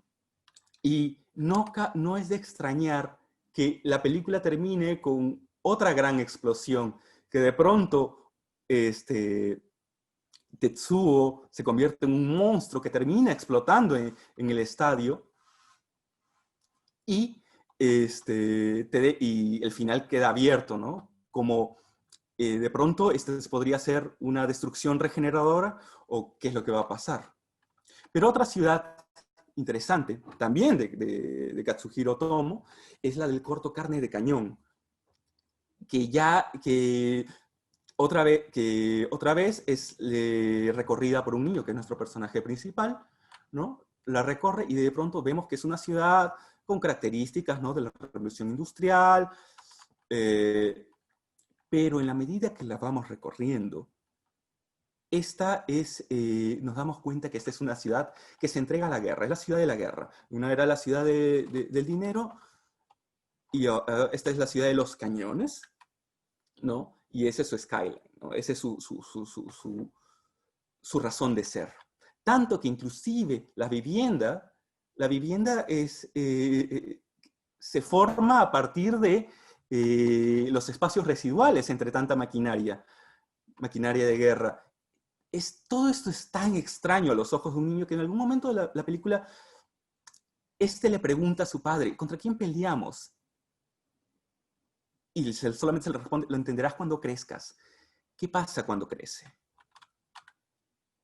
Toda esta ciudad para la guerra es simplemente mantener un status quo. Los cañones que se disparan en esta ciudad son hacia el desierto.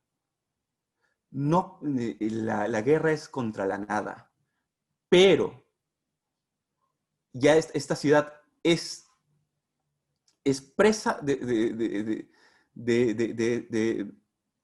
su propia, digamos, proyección a futuro, ¿no? O sea, simplemente tenemos que seguir disparando para mantener nuestra realidad. La realidad de la ciudad, otro tipo de realidad, también se ve en la película Ghost in the Shell.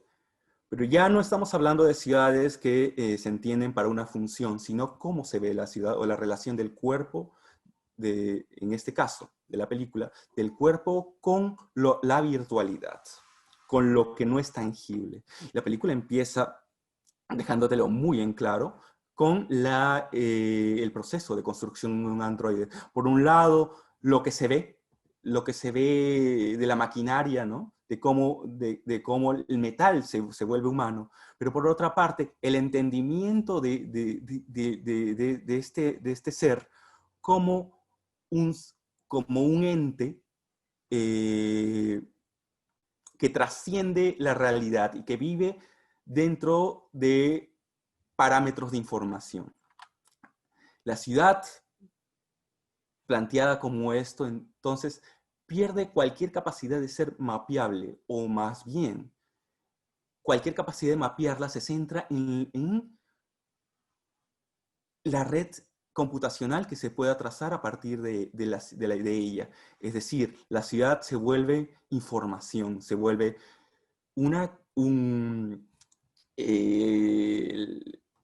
la cantidad de cámaras, la cantidad de conexiones que pueden haber a partir de ella.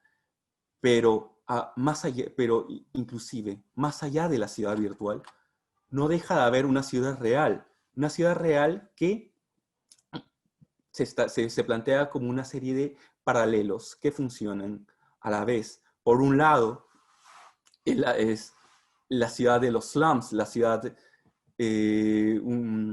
antigua ciudad, que no es partícipe de esta modernidad informacional. Y por otra parte, la ciudad del éxito, la ciudad de la información representada en las torres, ¿no? Pero, ¿y dónde ocurre la vida? La vida solamente le queda sobrevivir en la medida que logra adaptar,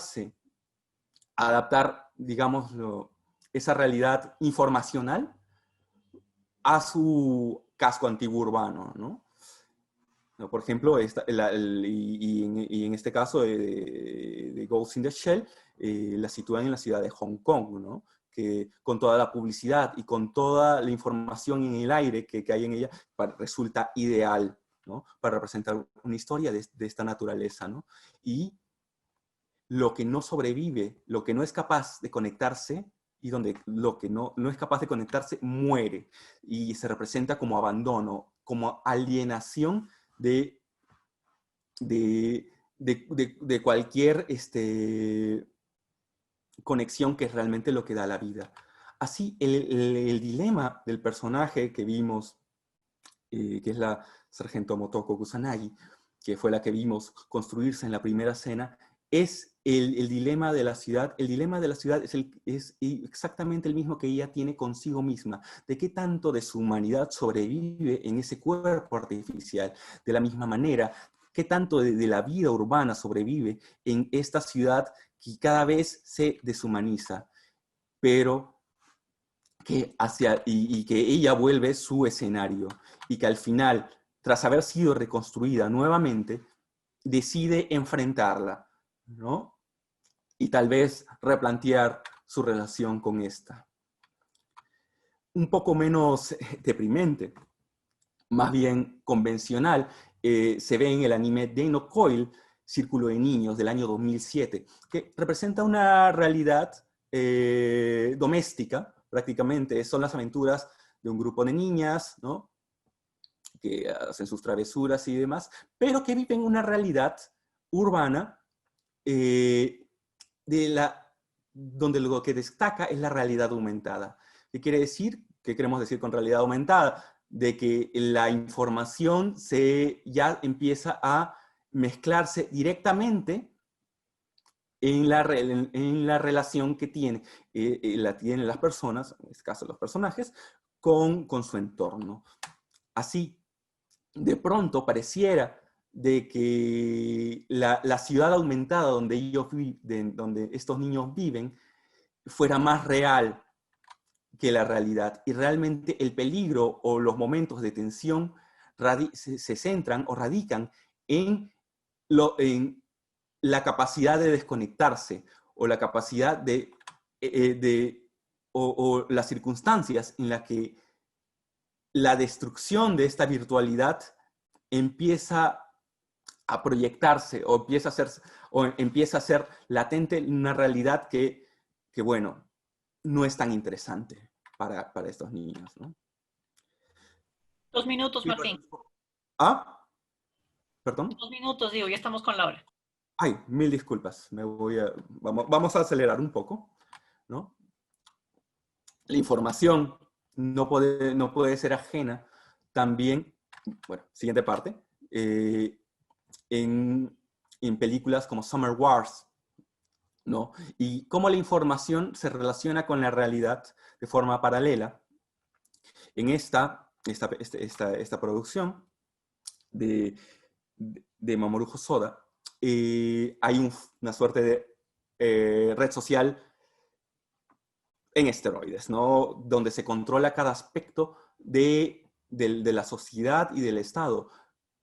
Teniendo en cuenta este marco, resulta que la historia se desarrolla en una casa rural japonesa y, y se plantea cómo esta virtualidad interviene en la vida de una familia que a primera vista tiene la vida más tradicional posible de Japón, ¿no? Y el conflicto deviene cuando una inteligencia artificial decide destruir esta familia, ¿no? ¿No? O sea, el peligro de la inteligencia artificial, de la tecnología, es latente siempre. Pero ya hablando de inteligencias artificiales, el elefante en la habitación al hablar de animación japonesa es obviamente son los robots gigantes, ¿no? Y en este caso, Pat Labor, bueno, es un anime, pero que tiene sus películas. Estas son escenas de la primera película, de 1989. Explora una trama donde los robots se descontrolan. Los robots gigantes se descontrolan y bueno, en medio terminan destruyendo una ciudad antigua, ¿no? Una ciudad antigua que ya pareciera caducar frente a la presencia de toda esta tecnología, ¿no? Entonces la película empieza a plantearse cómo realmente entienden estos robots el futuro, o más bien la ciudad. Y el gran conflicto de la película termina en una infraestructura que es la Torre de Babel,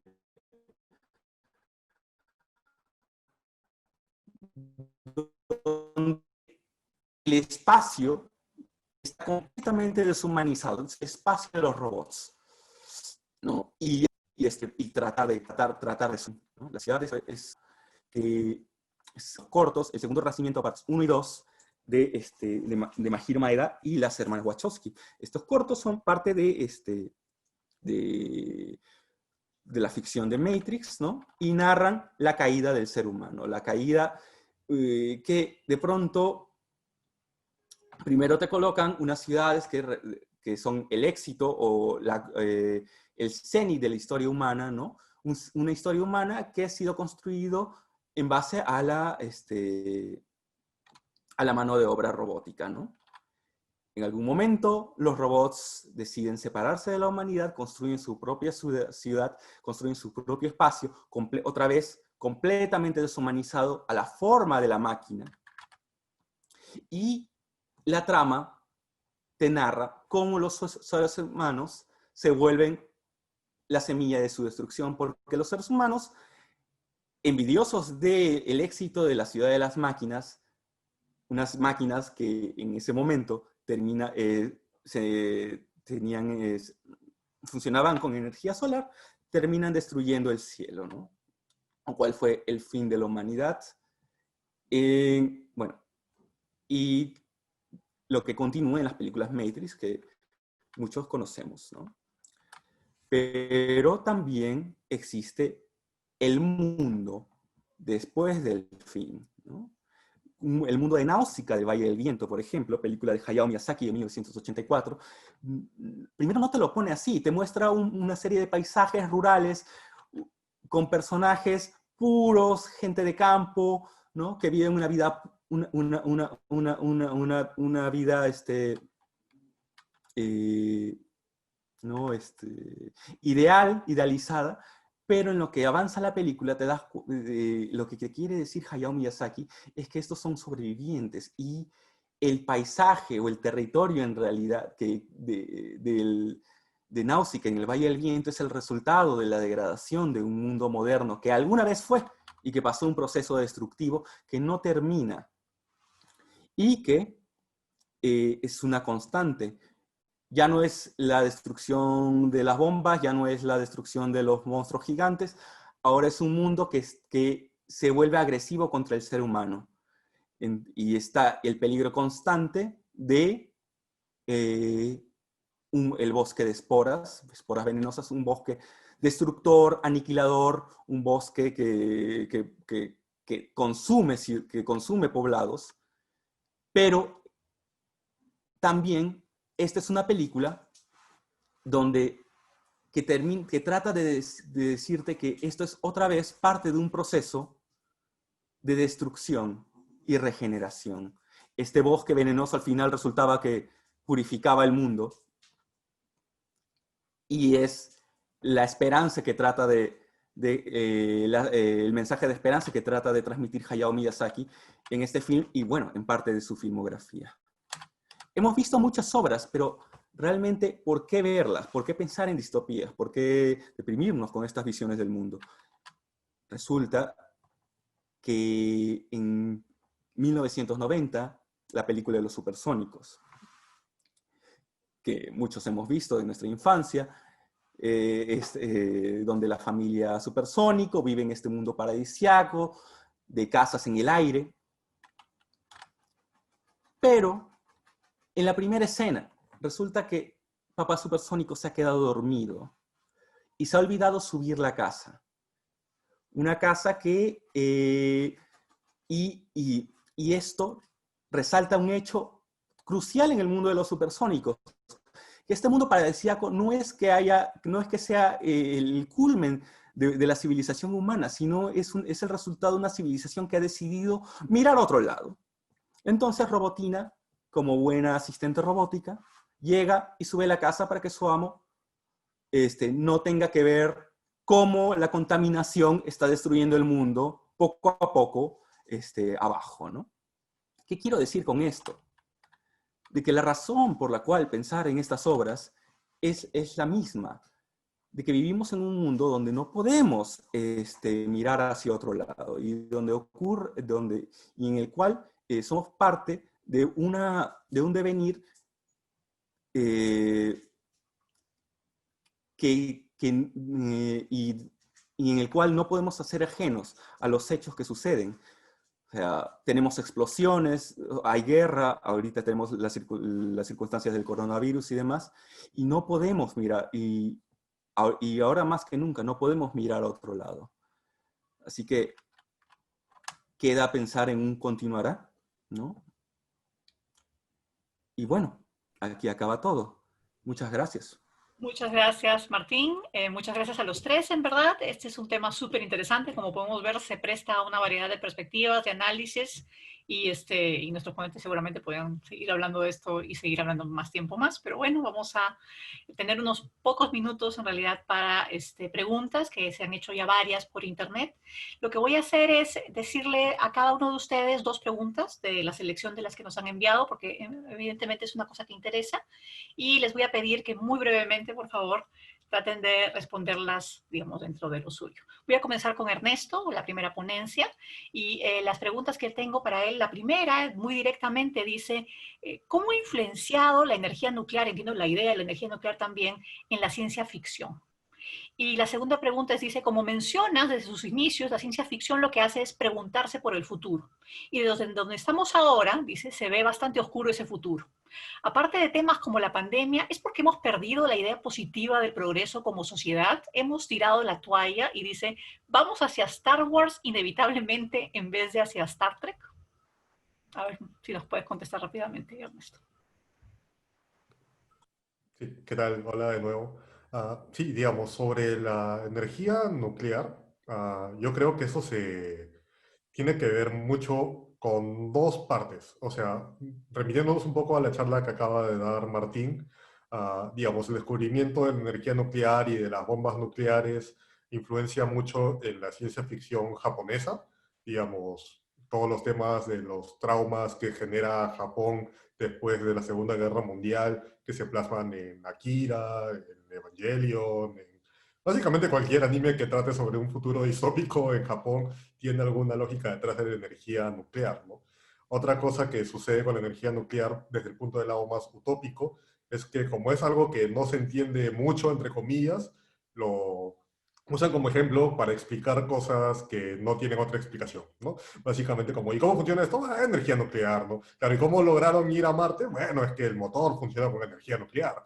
Entonces, claro, cuando tenemos varios de esos conceptos que a veces son un poco difíciles de entender por personas que no hayan estudiado, digamos, ese tipo de elementos, se utiliza para explicar este jargon que le dicen, ¿no? Sobre cómo funcionan las cosas en la ciencia ficción, ¿no? O sea, hay muchos capítulos de Star Trek que un tercio del capítulo básicamente son los ingenieros inventándose términos de cristales de dilithium y energía nuclear y otros elementos para explicar cómo mágicamente pueden teletransportarse, ¿no?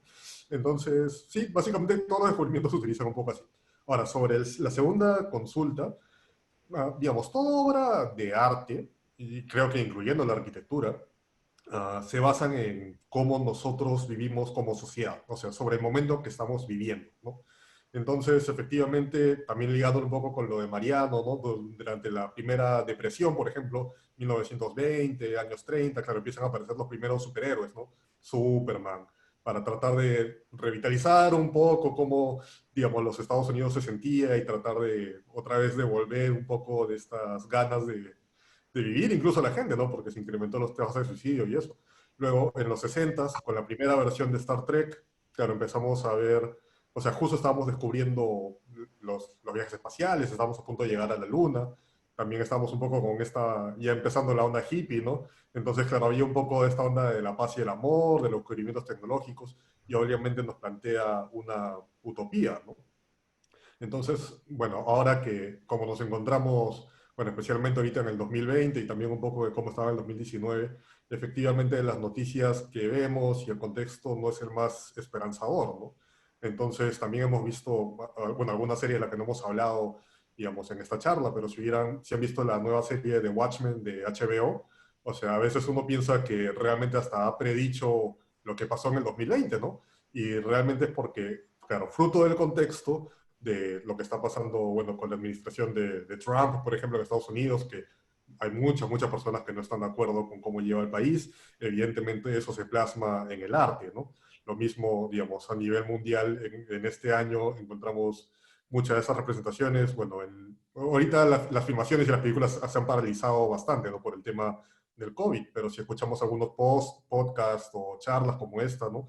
Siempre se toca el tema. O sea, yo lo mencioné en mi charla, Martín lo mencionó en su charla, no recuerdo si Mariano lo dijo exactamente, ¿no? Pero, digamos, nuestro único modo de expresarnos es a través de lo que conocemos y lo que vivimos, ¿no? Entonces, siempre es un fruto de nuestra sociedad. Eso. Muchas gracias, Ernesto. Justamente las preguntas que tengo para Mariano se enlazan un poco con lo que estás diciendo. Una de ellas dice, viendo los cómics como productos que cumplen una función cultural en un momento histórico específico, que responden a una coyuntura y cuyos contenidos reflejan también un discurso histórico propio, dice, la ciudad representada, los techos, las calles, los barrios, no se vuelve solamente un espacio físico, sino un actor con agencia propia. Termina esto definiendo la naturaleza de los personajes en el cómic, y yo agregaría, ¿quién define a quién? ¿Es la ciudad la que define al personaje o es al revés? Y la segunda pregunta es súper interesante, dice, la crisis y el caos despertaron la renovación en Nueva York. Dice, ¿podemos pensar en algo así también para nuestras ciudades? ¿Es la mitología, como la que se ve en los cómics, indispensable para el cambio? Gracias por las preguntas, Adriana. En cuanto a la primera, sí, a mí me parece que tiene mucha lógica, ¿no? La ciudad se vuelve siempre un personaje más. Ciudad Gótica es un personaje más. El Hell's Kitchen de Daredevil es un personaje más.